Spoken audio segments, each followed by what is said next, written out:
yourself and your personal connection to the Yoruba tribe and how it shapes your identity. Well, my name is Bisodu, Bisodun. I'm from the Washington, D.C. area. Well, I'm connected to the Yoruba people on my mom tribe. In Sierra Leone, we're called the Creole people, Creole, the language Krio. People began not confused with the actual like Western ethnic group that the white people label us as Creole, like the Louisiana Creole is all connected, but the language itself was Krio.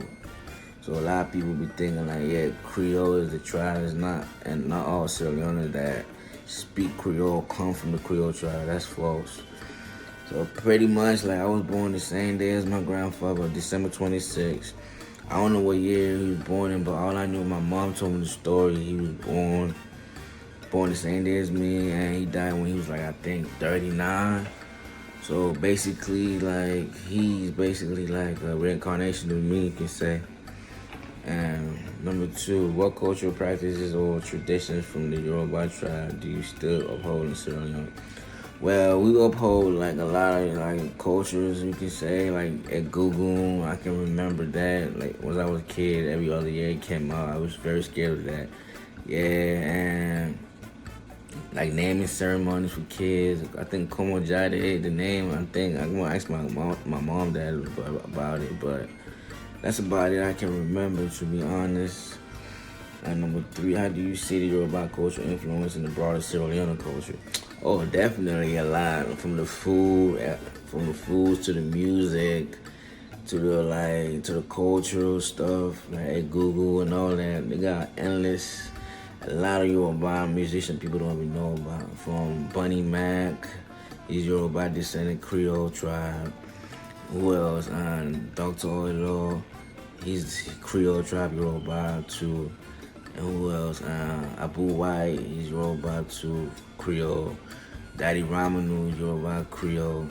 So all of them, like, they like their fellow Kuchi of Sierra Leone. A lot of people don't know about them. Like to be, let me get your hip about this one. So my sweetie, my sugar, my baby, let me love you. That's Bunny Mac. He's from Sierra Leone, and he's from the Creole tribe. Yeah, so that's food for thoughts, to be honest. Number four, can you share any stories or anecdotes from your family history that was taught through the Yoruba tribe, through the Yoruba heritage? Oh yeah, my auntie told me a story about the transatlantic slave trade back in the days, about how my ancestors was taken through the ship and stuff like that. How the British intercepted the Spanish ship, and they looked at all these Africans that couldn't speak English, so they didn't know where they came from. So they took them to Freetown, the land of free slaves at that time, and yeah, they started building their own colony. And the founder of the forefather of Sierra Leone, like Thomas Peter, he's Yoruba too. He came originally from Abeokuta, and went to Canada, and he later on like had a reparation to Sierra Leone. So basically, like, yeah, like, and my mom told me her ancestors came from Abeokuta, and they are basically Egba. So Ijesa and Egba, that's on my side of the family, and my dad, he's indigenous Sierra Leone from the local tribe. They like the farmers, and they live in the village countryside. Okay. In what ways do you celebrate Yoruba festivals, holidays in Sierra Leone? Yeah, we celebrate at Google every other year. That's all I can remember, to be honest, but it's celebrated by all Sierra Leone, and like that's how so influential Yoruba is. In what ways do you, number 6, have you faced any challenge or discrimination because your Yoruba heritage in Sierra Leone? Yeah, a little bit, I can say, because a lot of people don't like the Creoles, aka the Yoruba. They don't. They really don't, because back in the days, our ancestors used to take advantage of the other tribe and look down upon them because they wasn't educated by the British people. We was like the first people to be educated by the British, and we was favored by the British. Until this day, we still is. So at the end of the day, like a lot of people just be hating for no reason. But at the end of the day, we got the most like highest position. We got mayors, doctors. You guys should just look it up, man. It's a lot to name, to be honest. Have you at number 8? How do you maintain a sense of connection to other Yoruba people in Sierra Leone and beyond? Yeah, I maintain a lot of connection through family conversations and family gatherings and just looking up information through Google, because Google really taught me a lot. My family taught me half, but Google taught me a lot, to be honest. So, yeah, man, like, I met some Nigerians out here, too. Got some good friends that's Nigerian, that's Yoruba tribe, too.